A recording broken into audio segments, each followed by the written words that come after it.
పేతురు అనేటువంటి శిష్యుణ్ణి చాలా ప్రత్యేకంగా ప్రేమించాడు. ఆయనకి ఇచ్చినటువంటి అవకాశాలు బహుశా ఆయన శిష్యుల్లో ఇంకెవరికి ఇవ్వలేదు. నేను ఇదివరకు ఒకసారి ఒక వర్తమానం పేతురు యొక్క తిరిగి పిలవటం అనేటువంటి అంశం గురించి వర్తమానం ఇచ్చాను. అయితే ఈరోజు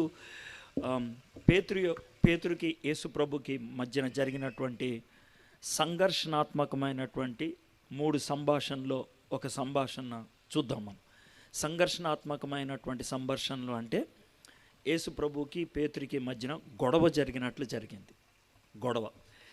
ఆ గొడవ అన్నట్లంట యేసు ప్రభు వారు ఒక మాట పేతురుతో చెప్తే కుదరదు, అవసరం లేదు, వద్దు, ఇలాంటి పదాలు 3 సందర్భాల్లో ఆయన ఉపయోగించాడు. అయితే ఆ 3 సందర్భాలను కూడా మనం బైబిల్లో చూస్తాం. అయితే ఊరినే అవేంటి అనేది మీకు చెప్తా. దాంట్లో ఒకదాన్ని మాత్రమే ఇప్పుడు మనం ధ్యానం చేయబోతున్నాం. మొదటిది సువార్తల్లో 3 సువార్తల్లో మనకు కనబడుతుంది. మీరు వినండి, అంతే చాలు, మీరు తీయాల్సిందేం లేదు, వినండి. చాలా కీలకమైనటువంటి పరిస్థితి అన్నమాట. యేసుక్రీస్తు ప్రభువారు అప్పటి వరకు చాలా అద్భుతంగా స్వస్థతలు చేసి చాలామందిని స్వస్థపరిచి దెయ్యాలను వెళ్ళగొట్టేసి రాజులకు రాజు ప్రభువులకు ప్రభు రోమన్ అధికారాన్ని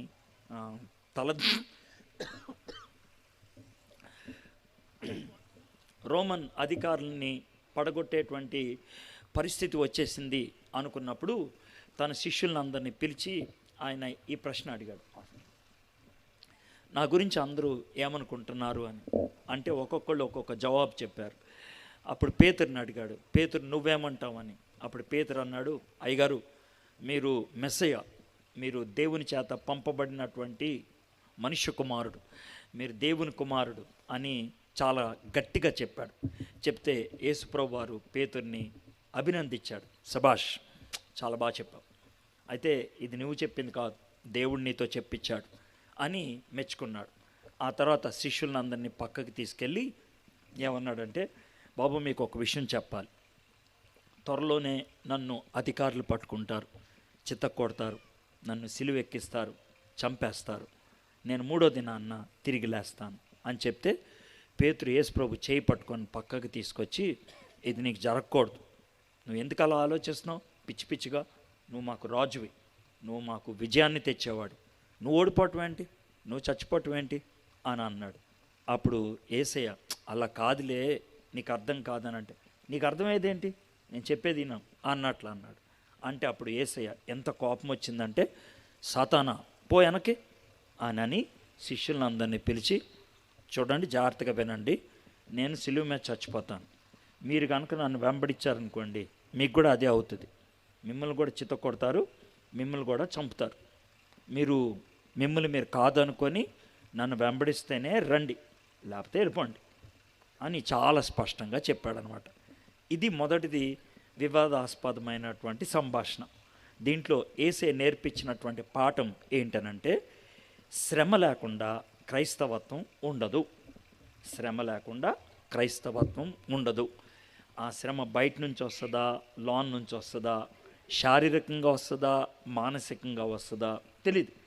కానీ నువ్వు దేవుని బిడ్డగా జీవిస్తే ఏదో ఒక విషయంలో పోరాడుతూ ఉండాల్సిందే.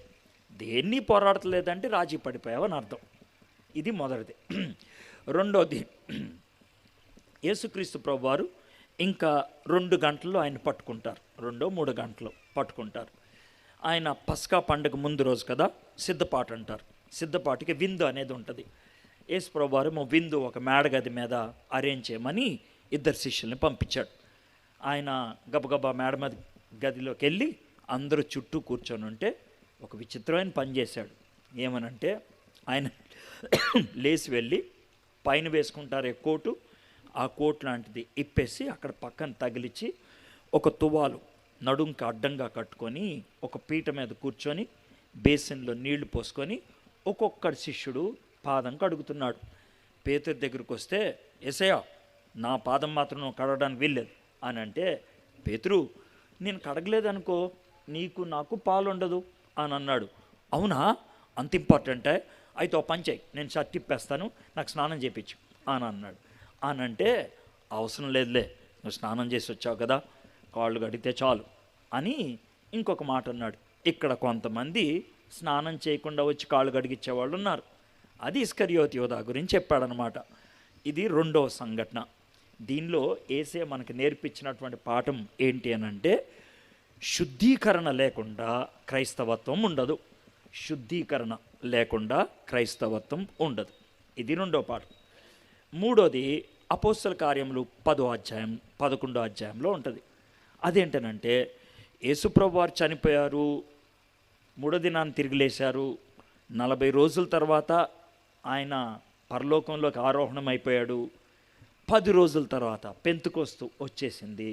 ఇంకా అప్పటి నుంచి సువార్త వ్యాప్తి చెందుతుంది. ఆ విధంగా సువార్త వ్యాప్తి చెందుతూ 10 ఏళ్ళు అయిపోయింది. 10 ఏళ్ళు.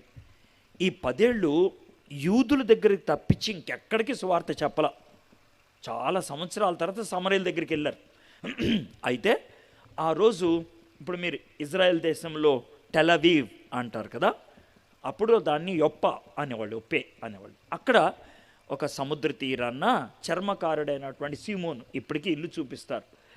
ఆయన ఇంటి మేడ మీద తిరుగుతూ ఉంటే బాగా ఆకలేసి చిందులేస్తూ ఉన్నాడు. ఆకాశంలోంచి ఒక దుప్పటి కిందకి దిగొచ్చింది. దాంట్లో చాలా రకాలైనటువంటి జంతువులు, పురుగులు ఉన్నాయి. పైనుంచి స్వరం వినబడింది, పేతురు వాటిని చంపుకొని తిను అని. ఇది ఎలా తింటాం, ఈ మంచి కావు అన్నాడు. అలాగ 3 సార్లు అన్నాడు. ఇదేంటా అని అనుకుంటే అప్పుడు అర్థమైంది, ఏదైతే నిషేధం అని అనుకున్నాడో దేవుడు అంగీకృతంగా చేశాడు అని. ఆ రోజు కొర్నేలి ఇంటికి వెళ్ళి సువార్త బోధించాడు. యేసయ్య ఈ యొక్క 3వ వివాదాస్పదమైనటువంటి సంభాషణ ద్వారా నేర్పించే పాఠం ఏంటి అని అంటే, మార్పు లేకుండా క్రైస్తవత్వం ఉండదు. మార్పు లేకుండా క్రైస్తవత్వం ఉండదు. 3 విషయాల్ని ఇంగ్లీష్లో చెప్తాను. If there is no cross, there is no Christianity. శ్రమ లేకపోతే క్రైస్తవత్వం లేదు. If there is no cleansing, there is no Christianity. శుద్ధీకరణ లేకపోతే క్రైస్తవత్వం లేదు. If there is no conversion, there is no Christianity. మార్పు లేకపోతే క్రైస్తవత్వం లేదు. మొదటి దాంట్లో భారం గురించి మాట్లాడాడు. రెండవ దాంట్లో ఆయన పవిత్రత గురించి మాట్లాడాడు. మూడో దాంట్లో ఉద్దేశం గురించి మాట్లాడాడు. Passion, purity, purpose. 3 అంశాలు అన్నమాట. అయితే ఈరోజు మనం యోహాను సువార్త 13వ అధ్యాయం దాంట్లో ఉన్నటువంటి పాఠాన్ని మనం నేర్చుకుందాం. యోహాను సువార్త 13వ అధ్యాయంలో కాళ్ళు కడుగుట అనేటువంటి అంశం గురించి ఉన్నది. ఓకే, అయితే యోహాను సువార్త గురించి కూడా పోయినసారి వచ్చినప్పుడు ఒక పరిచయం ఇచ్చాను. ఇప్పుడు ఆ పరిచయం ఇంకో రకమైన పరిచయం ఇస్తాను. ఎలా అంటే, 4 సువార్తికుల్లో మొదటి 3 మత్తయి, మార్కు, లూకా, వీళ్ళు రమారమి ఒకే కాలంలో రాశారు. రమారమి క్రీస్తు శకం 60 లోపల మొదటి 3 అయిపోయారు. అయితే యోహాను చాలా ఆలస్యంగా రాశాడు. వీళ్ళు రాసి 20 సంవత్సరాల తర్వాత రాశాడు. ఎందుకని రాయాల్సి వచ్చిందంటే, మిగిలిన 3 యేసుప్రభు యొక్క చరిత్రను ఇచ్చారు. యోహాన్కి యేసుప్రభు చరిత్రతో పెద్ద సంబంధం లేదు. అందుకని ఆయన మొదలే ఎలా మొదలు పెడతాడో తెలుసా? ఆయన ఎవరికి పుట్టాడు, ఎక్కడ పుట్టాడు, చిన్నతనం ఎలా ఉండేది, అవన్నీ అనవసరం. ఆది యందు వాక్యం ఉండెను, వాక్యం దేవుడి యొద్ద ఉండెను, ఆ వాక్యమే దేవుడు, ఆయన మన మధ్యకు వచ్చాడు అని స్ట్రైట్. అంటే ఏమి సుత్తు కొట్టడేం లేదు, ఆయనే ఆ దేవుడు. అయితే ఆయన దేవుడు అని చెప్పాను కదా, ఎందుకు దేవుడో చెప్తున్నా అని వరుస కట్ట కారణాలన్నీ ఇచ్చుకుంటూ వచ్చాడు. 3.5 సంవత్సరాల యేసు ప్రభు యొక్క పరిచర్య జీవితంలో ఆయన చాలా విషయాలు రాసుకొచ్చాడు. 3.5 సంవత్సరాల పరిచర్య జీవితం గురించి అర్థమైందా? 21 అధ్యాయాలు రాశారనుకోండి, ఎవరైనా ఏమనుకుంటారు, 21 అధ్యాయాలు 3.5 సంవత్సరాలు అంటే 5 సంవత్సరాలకి 5 అధ్యాయాలకి 1 సంవత్సరం అవుద్ది, 5 అధ్యాయాలకు 1 సంవత్సరం అవుద్ది అని అనుకుంటాం. ఇది మనకు ఉండేటువంటి పద్ధతి. అయితే విచిత్రం ఏంటి తెలుసా? మొదటి 10 అధ్యాయాల్లో 3 సంవత్సరాల గురించి రాశాడు. మొదటి 10 అధ్యాయాల్లో 3 సంవత్సరాల గురించి. లాస్ట్ 10 అధ్యాయాల్లో 10 రోజుల గురించి రాశాడు. మొదటి 10 అధ్యాయాల్లో 10 సంవత్సరాల గురించి రాశాడు. చివరి 10 అధ్యాయాల్లో 10 రోజుల గురించి రాశాడు. మీకు బాగా చెప్పాలంటే 11వ అధ్యాయంకి వచ్చేటప్పటికి లాజర్ చనిపోయాడు. 12వ అధ్యాయంకి వచ్చేటప్పటికి లాజర్ తిరిగి లేచిన తర్వాత కృతజ్ఞత కుడికి పెట్టారు. 13వ అధ్యాయంలోనేమో ఆయన కాళ్ళు కడిగాడు. 14వ అధ్యాయంలో ఆయన కొన్ని విషయాలు బోధించాడు గబగబా. 14, 15, 16, 17వ అధ్యాయంలో ప్రార్థన చేశాడు. 18వ అధ్యాయంలో ఆయన పట్టేసుకున్నారు. 19వ అధ్యాయంలో ఆయన సిలువేశారు. 20వ అధ్యాయంలో ఆయన తిరిగి లేచాడు. అంటే 13 నుంచి 20వ అధ్యాయానికి ఆలోచిస్తే 12 నుంచి 20వ అధ్యాయానికి ఎన్ని రోజులైంది? 10 రోజులు అంతే. అంటే యేసు ప్రభు యొక్క 3.5 సంవత్సరాల పరిచర్య జీవితంలో అతి ప్రాముఖ్యమైనది చివరి 10 రోజుల్లే. దాంట్లోనే ఎక్కువ పాఠాలు నేర్పించేశాడు ఆయన. ఆ పాఠాల్లో ఒక పాఠం ఇప్పుడు మనం ధ్యానం చేయబోతా ఉన్నాం. ఇక్కడ నా ఉద్దేశ ప్రకారం 2 రకాలైన మనుషులు ఉన్నారు. ఆ 2 రకాలైనటువంటి మనుషులకి నేను ఈ వాక్యాన్ని చెప్తున్నాను. మీలో కొంతమందికి నా మీద కోపం వస్తుంది, మీలో కొంతమంది హర్ట్ అవుతారు, మీలో కొంతమంది బాధపడతారు. బాధపడితే మంచిదే, బాగుపడతారని అర్థం అన్నమాట. బాధపడకపోతేనే బాధ, ఎందుకంటే మీరు బాగా మొండి అయిపోయారు, కొవ్వు ఎక్కువైపోయింది అని అర్థం అన్నమాట. అంతకంటే ఇంకేం లేదు. బలిసింది, బాగా తిమ్మిరి పట్టేసింది అని అర్థం. సున్నితంగా ఉంటే నొప్పి అనిపిస్తుంది. ఎంత గిల్లినా కూడా ఏమనలేదు అనుకో, ఎరా నువ్వు మనిషివా పశువా అని అంటారు కదా, అదనమాట. ఈరోజు అలాగ గిల్లుతాను మిమ్మల్ని. గిల్లినప్పుడు మీకు నొప్పేస్తుంది. నొప్పి అస్సలు అనిపించలేదు అనుకో, మీ బాగా బండబారిపోయారు అంటే మనిషి నుంచి నెమ్మదిగా పశువులాగా అయిపోతున్నారు అని అర్థం అనమాట. కనీసం పాలన్నా ఇస్తే లేకపోతే పేడన్నా ఇస్తే అదన్నా కల్లాపేసుకొని పాలు పెరుగు అవన్నా తాగొచ్చు, అట్లీస్ట్ అవన్నా చేయొచ్చు. ఓకే, సో అది పరిచయం. సో ఆ పరిచయంతో మనం 13వ అధ్యాయంలోకి వద్దాం. ఈ 13వ అధ్యాయం గురించి చెప్పాలంటే యేసు ప్రభువారు 13వ అధ్యాయంలోకి వచ్చేప్పటికి చాలా బాధ ఉన్నది. ఎందుకంటే 12వ అధ్యాయం చివరిలోకి వచ్చేప్పటికి చాలా ఆహ్లాదం, సంతోషం. బయట ప్రజలందరికీ సంతోషంగా ఉంటుంది, కానీ యేసే మాత్రం విపరీతంగా టెన్షన్ పడుతూ ఉంటాడు. ఎలాగో తెలుసా, లాజర్ని తిరిగి లేపాడు. లాజర్ని తిరిగి లేపిన తర్వాత చాలామంది యేసు ప్రభుని, బా ఎంత గొప్పోడ్రా, చచ్చిపోయి 4వ రోజున కూడా లేపాడురా, ఇంకేముంది ఈయనే మెస్సయ్య అని హోసన్నా హోసన్నా అని మట్లాదివారం రోజు పాటలు పాడుకుంటూ వచ్చేసారు. ఇంకా యూదా మత నాయకులు ఉంటారు చూసారా, అయిపోయిందిరా, ఇంకేముంది ఇన్ని హోసన్నా అనేశారు, ఈ పండగ రోజు ఆయన్ని రాజు అనేస్తారు, ఇక మన సీజర్ పోతాడు. ఇది వాళ్ళకున్నటువంటి టెన్షన్. మట్లాదివారానికి పస్కా పండగకి 6 రోజుల మధ్యలో ఉన్నది. ఆ 6 రోజుల్లో ఏం చేయాలి వీడు చాలా పెట్టరేగిపోతున్నాడు, చాలా రెచ్చిపోతున్నాడు. అయితే యేసయ్యకి తెలుసు నా టైం దగ్గరకు వచ్చేసింది, అందుకే అందరూ కూడా మెచ్చేసుకుంటున్నారు, అందుకే తారాస్థాయికి వచ్చేసింది అని యేసయ్యకి అర్థమైపోయింది. బయట అందరూ చప్పట్లు కొడుతున్నారు, బయట అందరూ హడావిడి చేస్తున్నారు, బయట అందరూ హోసానా అంటున్నారు, కానీ లోన మాత్రం కుమిలిపోతున్నాడు. ఎవరు? యేసయ్య. ఎందుకో తెలుసా, తనని చంపేటువంటి దినం వచ్చేస్తుంది. ఆయన చచ్చిపోవటంలో చాలా రకాలైనటువంటి హింసల గుండా వెళ్ళాడు. కాలికి దెబ్బ తగలటం, చేతికి దెబ్బలు తగలటం, చేతుల్లో మేకులు కొట్టడం, అది ఎక్కువసేపు ఉండే బాధ కాదు, మహా అయితే 5-6 గంటలు ఉండే బాధ. అంతకంటే ఎక్కువ బాధ ఉండేటువంటి విషయాలు ఈరోజు మీకు చెప్తాను. ఎవరైనా మనల్ని ఇక్కడ ఇలాంటి మీటింగ్లో గోపు మీద కొట్టారనుకోండి, పెద్దోళ్ళని మిమ్మల్ని ఎవరైనా గోపు మీద కొట్టారనుకోండి, మీ బుగ్గకి తగిలే దెబ్బ ఎక్కువ ఉంటుందా, గుండెకి తగిలే దెబ్బ ఎక్కువ ఉంటుందా? మీకు అర్థమైంది కదా. గోపు మీద తగిలే దెబ్బ పెద్ద ఎక్కువే ఉండదు, గుండెకి తగిలే దెబ్బే ఎక్కువ ఉంటుంది. అవునా కదా, తలెత్తుకోలేరు. యేసు ప్రభు వారు శిలువ మీద చచ్చిపోయినప్పుడు ఆయన శరీరానికి తగిలిన దెబ్బ హృదయానికి తగిలిన దెబ్బతో పోల్చుకుంటే చాలా వ్యత్యాసం ఉన్నది. చాలామంది అది చూడరు. పాటలన్నీ ఏమని రాస్తారంటే సిలువపై ఎలా వేలాడావు అని పాడేస్తూ ఉంటారు. కరెక్టే, ఆయన వేలాడాడు, కానీ ఆ బాధ పెద్ద ఎక్కువేం కాదు ఈ బాధతో పోల్చుకుంటే. అది విషయం. ఆ బాధనే ఈ 13వ అధ్యాయంలో బాగా చూడగలుగుతాం. ఈ 13వ అధ్యాయంలో 11వ వచనం దాకా మనం ధ్యానం చేస్తాం. దాన్ని 2 భాగాలుగా విభజిస్తాను. మొదటి 5 వచనాలు ఒక భాగంగా చదువుతాను.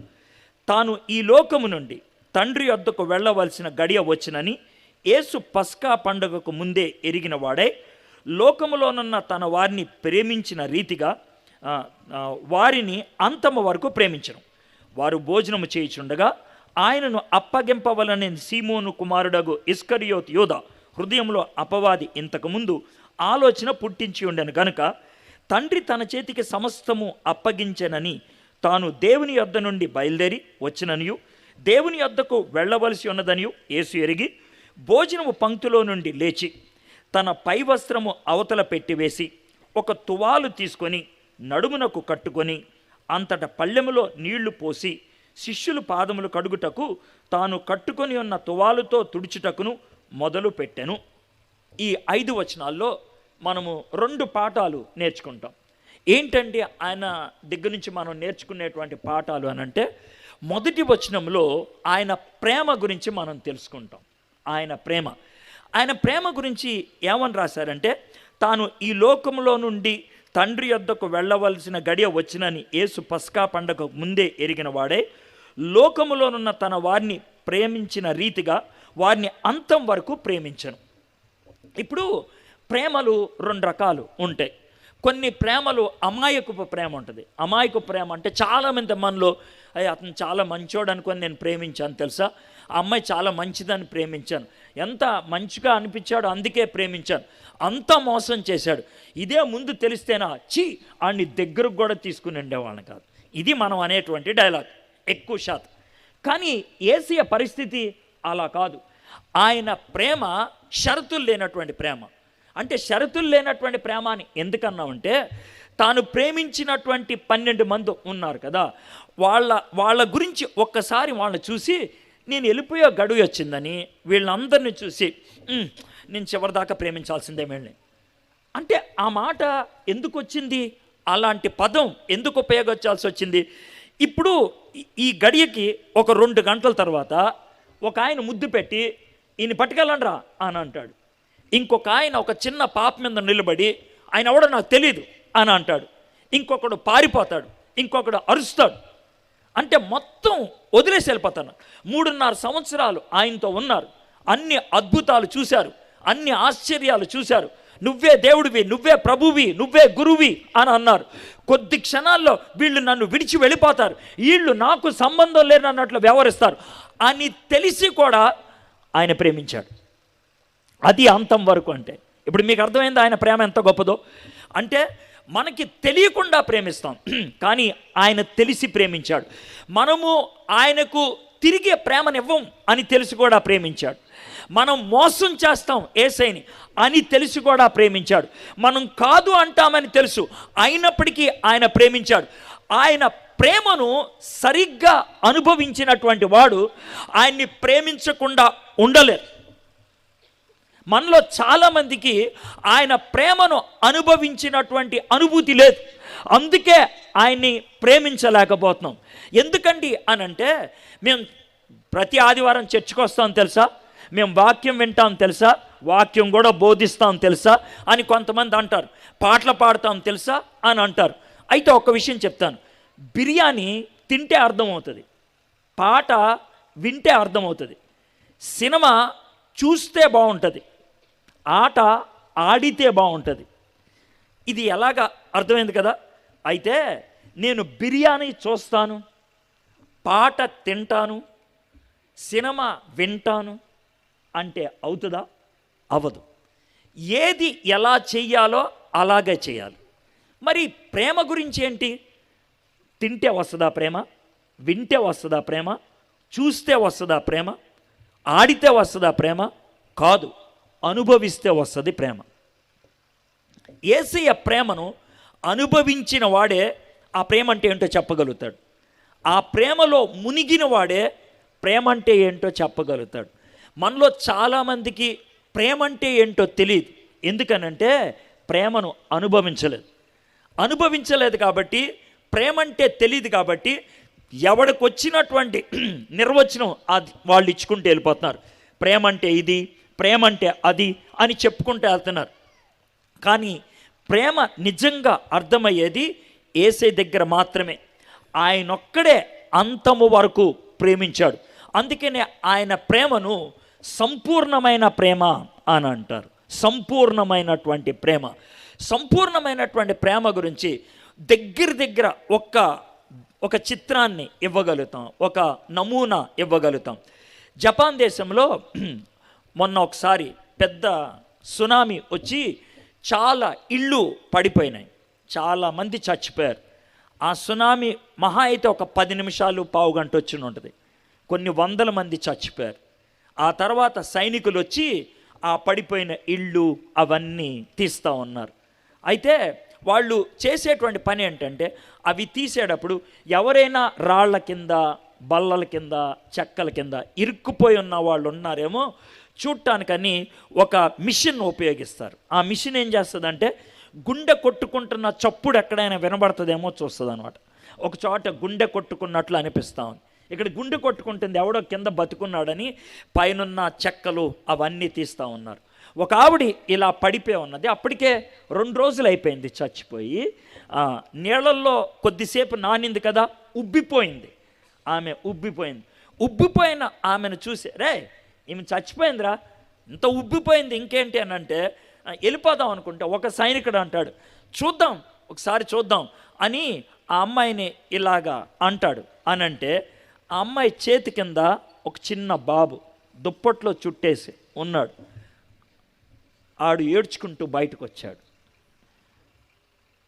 అది అంతం వరకు ప్రేమ అంటారు. బాబుని బతికించుకోవడానికి చచ్చిపోయిన ప్రేమ.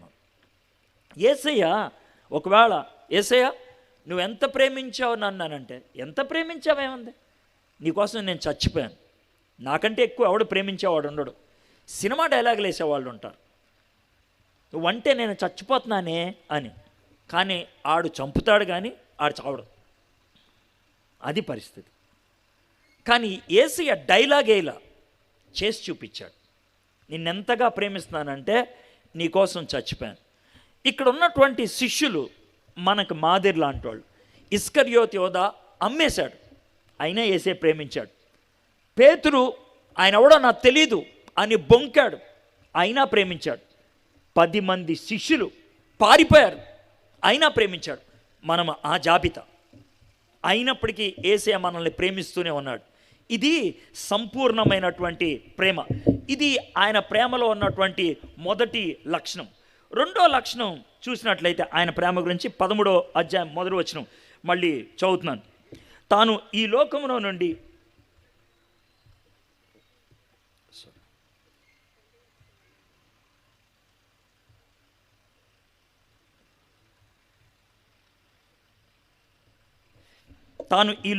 నుండి తండ్రి యొద్దకు వెళ్ళవలసిన గడియ వచ్చినని యేసు పస్కా పండుగ ముందే ఎరిగిన వాడే లోకములోనున్న తన వారిని ప్రేమించిన రీతిగా వారిని అంతము వరకు ప్రేమించను.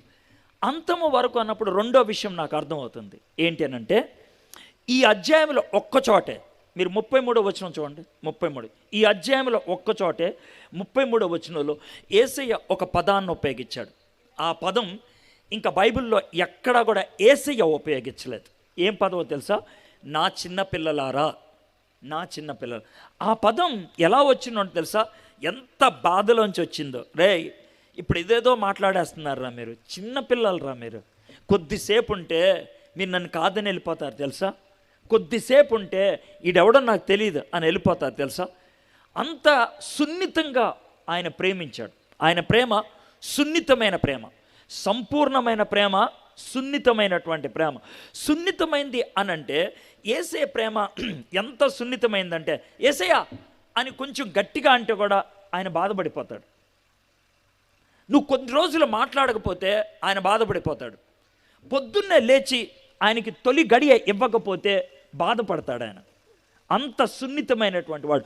అంటే ఊరికినే అలిగేవాడు అని అనుకోవద్దు, ఊరికినే కోపగించేవాడు అని అనుకోవద్దు. ఆయన ప్రేమలో ఆ సున్నితత్వం ఉంది కాబట్టి వేచి ఉంటాడు. నువ్వు నన్ను పలకరిస్తావని నీ కోసం వేచి ఉన్నాను తెలుసా, నాతో కొద్దిసేపు మాట్లాడతావని నీ కోసం వేచి ఉన్నాను తెలుసా, నేను నీ కోసం చచ్చిపోయాను కదా, నువ్వు నా కోసం చచ్చిపోమని నేను చెప్పట్లేదు, నా కోసం బతకమని అడుగుతున్నాను. నీ కోసం నేను చచ్చిపోయాను కాబట్టి నువ్వు నా కోసం బ్రతుకు, నేను చచ్చిపోమనేం అడగట్లా, నా కోసం బ్రతుకు. ఆయన ప్రేమ అంత సున్నితమైంది. ఈ రెండు చెప్పిన తర్వాత ఇంకొక విషయం 13వ అధ్యాయం మొదటి వచనంలో చూస్తాం. తాను ఈ లోకములో నుండి తండ్రి వద్దకు వెళ్ళవలసిన గడియ వచ్చినని యేసు పస్కా పండుగకు ముందే ఎరిగిన వాడే. యేసయ్యకి తన ప్రణాళిక అంతా తెలుసు. తను అప్పగించేవాడు ఎవడో తెలుసు. తాను ఎప్పుడు చచ్చిపోబోతున్నాడో తెలుసు. తెలిసి ఆయన ప్రేమించాడు. ఒకవేళ మీరు 2 పేజీలు వెనక్కి వెళ్ళి యోహాను సువార్త 6వ అధ్యాయం 64వ వచనం, యోహాను సువార్త 6వ అధ్యాయం 64వ వచనం. మీలో విశ్వసించని వారు కొందరున్నారు, వారితో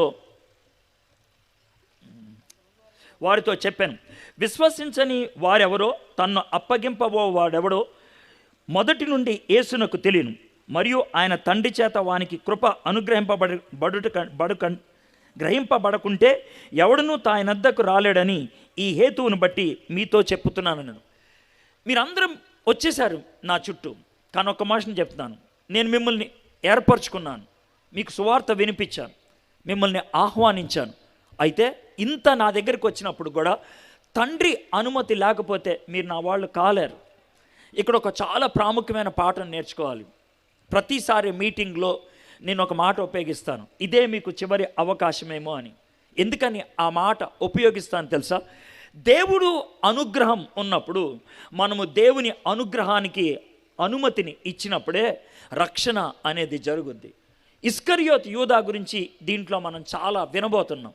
ఇస్కరియోత్ యూదాకి యేసయ్య చాలా అవకాశాలు ఇచ్చాడు. అవకాశాలన్నీ జార విడుచుకున్నాడు కాబట్టి నరకపాత్రుడయ్యాడు. మీలో చాలామంది ఏమనుకుంటారు తెలుసా?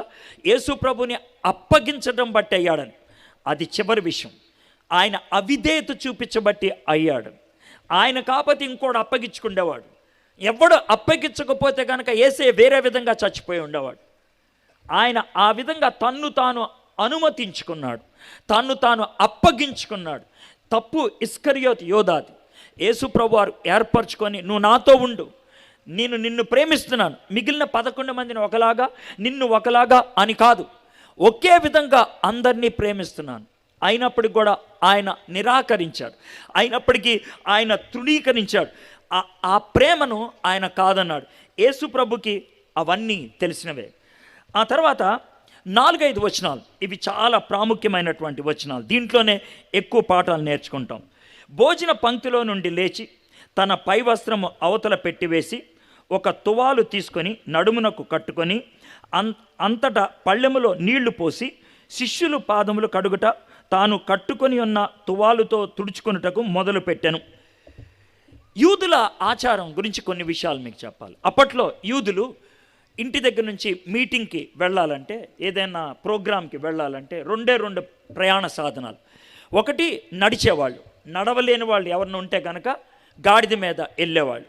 ప్రయాణం 2 కిలోమీటర్లు, 3 కిలోమీటర్లు, కొన్నిసార్లు 5-6 కిలోమీటర్లు ఉండేది. గంట, అరగంట, 2 గంటలు నడుచుకుంటూ వెళ్ళేవాళ్ళు. ఎవరైనా ఇలాంటి పెద్ద మీటింగ్కి వెళ్ళాలంటే, ఇలాంటి ప్రోగ్రాంకి వెళ్ళాలంటే వాళ్ళు ఏం చేసేవాళ్ళు అంటే, ఇంట్లో శుభ్రంగా స్నానం చేసి వెళ్ళేవాళ్ళు. ఇంట్లో శుభ్రంగా స్నానం చేసి 1 గంట 2 గంటలు నడుచుకుంటూ వెళ్ళారనుకోండి, మనకులాగా తారు రోడ్లు ఏం కావు కదా. కాబట్టి అలా నడుచుకుంటూ వెళ్తే కనుక ఏమవుతుంది? కాళ్ళన్నీ దుమ్ము అవుతాయి. కాబట్టి సర్వసాధారణంగా పెళ్ళికి వెళ్ళినా, విందుకు వెళ్ళినా, ఏదైనా కార్యక్రమానికి వెళ్ళినా ఏం చేసేవాళ్ళు అంటే, ఇంటి యజమాని బయటుండి రండి అని చేతులు అందిస్తాడు. పక్కనే ఒక పనోడు ఉంటాడు. ఆ పనోడు ఏం చేస్తాడంటే నీళ్లు పట్టుకొని వాళ్ళ పాదాలు కడిగి తుడిచి లోనికి వెళ్ళమంటాడు. ఎందుకని పాదాలు కడిగి తుడిచి లోనికి వెళ్ళమని అడుగుతాడంటే, ఇప్పుడు మీరందరూ చక్కగా కుర్చీ మీద కూర్చున్నారు కాబట్టి అందుకనే మీరు షూస్ వేసుకొచ్చినా, స్లిప్పర్స్ వేసుకొని వచ్చినా ఇప్పనక్కర్లేదు. అంటే మీకు ఆ విధమైనటువంటి వెసులుబాటు ఉంది. ఒకసారి ఆలోచించండి, మీకు కుర్చీ లేకుండా అందరినీ కింద కూర్చోమన్నారు అనుకోండి, అప్పుడు మీరేం చేస్తారు? సచ్చినట్లు చెప్పులు వెనక విడిచిపెట్టే వస్తారు కదా. యూదులు వాళ్ళ కుర్చీలు ఉండే కావు, ఎందుకంటే స్థలం తక్కువ ఉండేది. తర్వాత ఇన్ని కుర్చీలు అక్కడ ఉండే కావు, కిందే కూర్చునేటువంటి వాళ్ళు. మధ్య ప్రాంతం అంతా కూడా, మధ్య ఆసియా ప్రాంతం అంతా కూడా కిందే కూర్చుంటారు. మీరు అనుకుంటారు సీటు మీద కూర్చుంటే కనుక రాజరికం అనుకుంటారు. మీలో చాలామంది మిడిల్ ఈస్ట్ వెళ్ళి వాళ్ళు ఉంటారు కదా, అంటే దుబాయ్ కానీ, కువైట్ కానీ, ఇస్రాయెల్ దేశం కానీ అలాంటి ప్రాంతాలకి వెళ్ళిన వాళ్ళు ఉంటారు కదా. మీరు ఆలోచించండి, షేకులు కనుక పార్టీ చేసుకున్నారనుకోండి, వాళ్ళు ఎక్కడ కూర్చుంటారు? కిందే కూర్చుంటారు. షేకులు ఎవరు బల్లల మీద కూర్చోరు. వాళ్ళు పెద్ద పెద్ద డబ్బున్న వాళ్ళు బల్లల మీద కూర్చోరు. కాకపోతే కింద ఏం చేస్తారు తెలుసా? మెత్తడి పరుపేసుకుంటారు, వెనకాల దివాన్ పెట్టుకుంటారు, దాని మీద ఆనుకుంటారు, కాళ్ళు చాపుకొని కూర్చుంటారు. అది వాళ్ళు చేసేటువంటి పని. యేసు ప్రభు కూడా ఆ ప్రాంతానికి చెందినవాడే కాబట్టి 12 మంది కూడా అలాగే కూర్చోవాలి. కాళ్ళు దుమ్ముగా ఉన్నప్పుడు అలా కూర్చుంటే ఎంత అసహ్యంగా ఉంటుందో చూడండి. అందుకనే కాళ్ళు కడుక్కొని లోనకు వస్తారనమాట. అయితే ఆ రోజు జరిగింది ఏంటి తెలుసా? బహుశా యజమానుడు బిజీగా ఉండి ఎటన్నా వెళ్ళిపోయాడేమో, పనోడు ఎవడు లేడేమో, వీళ్ళు వచ్చేసి కూర్చుండిపోయారు. ఏసయ్య కూడా కూర్చున్నాడు. కూర్చుంటే ఏసయ్య కూర్చున్న వాళ్ళలోంచి లేచాడు. లేచి వెళ్తా ఉన్నాడు. ఆయన పై వస్త్రాన్ని తీసేసి అక్కడ తగిలిచ్చాడు. పై వస్త్రాన్ని తీసేసి తగిలించడం అంటే ఎలా ఉంటుందో తెలుసా? ఒకవేళ పాస్టర్ గారు మట్టి తవ్వుతున్నారు అనుకోండి, అనుకుందాం మట్టి తవ్వుతుంది. మీరు చూశారు, పాస్టర్ గారు అయ్యో మీరు మట్టి తవ్వుతున్నారా, నేను తవ్వుతానండి అని అన్నాను అనుకోండి. టక్కు టిక్కు చేసుకొని వచ్చాను అనుకోండి, పార తీసుకుంటే ఆయన ఇస్తాడా? ఇయ్యడు. అప్పుడు నేనేం చేయాలి? నిజంగా పాస్టర్ గారి మట్టి తవ్వుతుంటే నేను సహాయం చేయాలంటే ఏం చేయాలి? షర్ట్ ఇప్పేయాలా లేదా? బనింతో తవ్వడానికి ఇష్టపడాలి. నువ్వు షర్ట్ ఇప్పకుండా టై కట్టుకొని, టై వేసుకొని, అర్థమైందన్నాడు కోట్ వేసుకొని, సార్ నాకు పార ఇవ్వండి అంటే ఎవడిస్తాడు? ఎవడెవడు? నువ్వు నిజంగా పని చేయాలనుకున్నవాడు అయితే ఏం చేయాలి? పైన కోట్ ఇప్పేయాలి.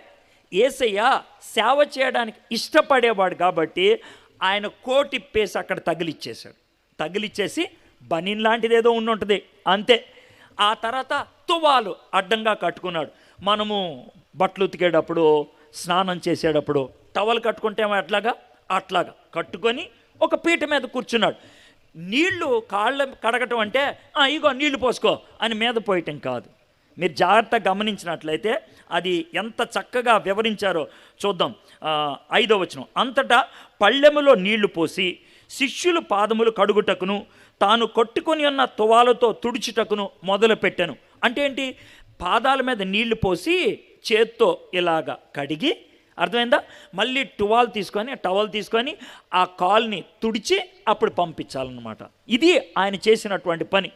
అది ఒక బానిస చేసేటువంటి పని, ఒక దాసుడు చేసేటువంటి పని. యేసయ్య ఈ పని ఎందుకు చేశాడు? అవసరతను బట్టి చేశాడా? అక్కడున్నటువంటి పరిస్థితిని బట్టి చేశాడా? కరెక్టే, అక్కడున్న పరిస్థితిని బట్టి చేశాడు. కానీ దీనిలోంచే 3 పాఠాలు మనం నేర్చుకుంటాం. ఇక్కడున్నటువంటి ప్రతి ఒక్కరూ నేర్చుకోవాల్సినటువంటి 3 పాఠాలు ఉన్నాయి. ఈ 3 పాఠాలని 3 రకాలైనటువంటి ఉపమానాలతో పోలుస్తాను. ఉపమానం ఎలాగా సాదృశ్యంగా ఉన్నదంటే, ఒకటి ప్రేమకు సాదృశ్యంగా ఉంది. ఆయన ప్రేమించాడు కాబట్టి ఆయన మురికిని తీసేయడానికి ఇష్టపడ్డాడు. దీన్ని మీకు బాగా అర్థం అవ్వాలంటే, చాలామంది ఆడవాళ్ళు తల్లులు అయిపోయి ముసలోళ్ళు అయిపోయిన వాళ్ళు కూడా ఉన్నారు. కాబట్టి మీకు బాగా అర్థమవుతుంది.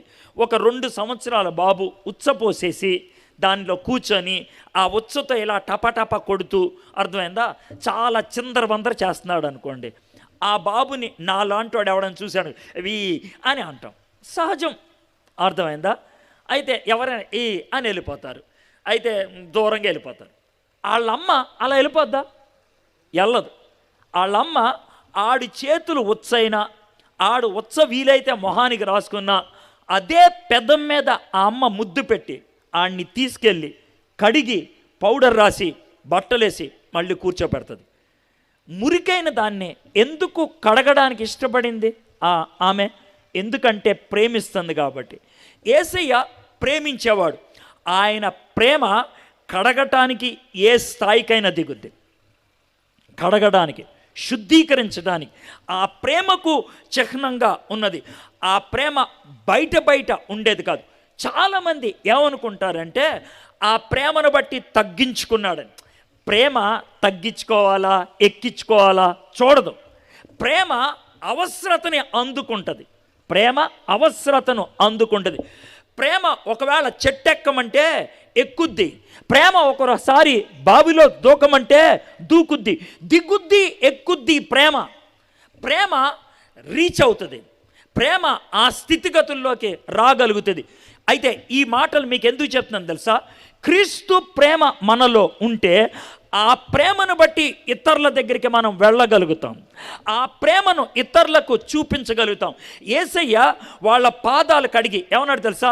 నేను మీ గురువుని, మీకు ఈ విధంగా చేశాను కదా, మీరు నా శిష్యులని చెప్పుకున్నట్లయితే నేను చేసినట్లు మీరు చేయండి. నేను చేసినట్లు మీరు చేయాలంటే అది పైన నీళ్లు పోస్తే అయ్యేది కాదు, గుండె లోతుల్లోంచి రావాలి ఆ ప్రేమ. చాలామంది ఒక డ్రామా లాగా చేస్తూ ఉంటారు. సంవత్సరానికి ఒకసారి స్టేజ్ మీదకి వచ్చి ఒక పాస్టర్ గారు ఇంకొకటి పాదాలు కడిగి యేసుప్రభులాగా ఫీల్ అయిపోతాడు, ఏమన్నా చేయగలుగుతాడు. మొన్న ఈ మధ్యన కొంతమంది జనవరి 1వ తారీఖున ఫేస్బుక్ల్లో సోషల్ మీడియాల్లో ఫోటోలు పెట్టేసుకుంటూ ఉంటే ఈడ్చిపెట్టి గోప మీద కొట్టాలనిపించింది. ఏ అనంటే వీధుల్లో మ్యాన్ ఆఫ్ గాడ్ తిరిగి కొంతమంది అడుక్కునే వాళ్ళు ఉంటే వాళ్ళకి రగ్గులు కప్పి వాళ్ళకి ఫోటో దిగి, అది సేవ సార్? అది ప్రేమ? ప్రేమ చూపించుకుంటుందా, చూపిస్తుందా? చూపించుకునేది ప్రేమ కాదు, డ్రామా. చూపించుకునేది దా చూడు, అది కాదు ప్రేమ. నేను దుప్పటి కప్పా ఆడికి, నేను ఆడికి ఫుడ్ పెట్టా. యేసుప్రభు వారు ఎంత స్పష్టంగా చెప్పాడంటే, కుడి చేత్తో నువ్వు ఏదైనా ఇస్తే ఎడం చేతికి తెలియకూడదు, అది ప్రేమ, అది కానుక. ఈ మాటలు మీరు బాగానే వింటారు. మీ పాస్టర్ గారు కనుక మీ కానుక గురించి కొంచెం తేడాగా చదివాడు అనుకో, ఆయన పేక పట్టేసుకుంటారు. ఒకవేళ 10-15 మంది ఇచ్చారు కదా, ఎవరిదైనా పొరపాటున మర్చిపోయాడు అనుకో, అదిగో నాదే మర్చిపోయాడు, ఫలానా వాడిది చదివాడు, ఆడు 50 రూపాయలు ఇచ్చాడు, తొక్కలేదు, అది చెప్పాడు, నేను 500 ఇచ్చా నాకు చెప్పాడా? మీలో చాలామంది ఆ టైప్ గాళ్ళు. మీకు బోర్డు మీద పేరు కావాలి, ఇది పరిస్థితి. అది ప్రేమ కాదు. చూపించుకునేది ప్రేమ కాదు, చూపించేది ప్రేమ.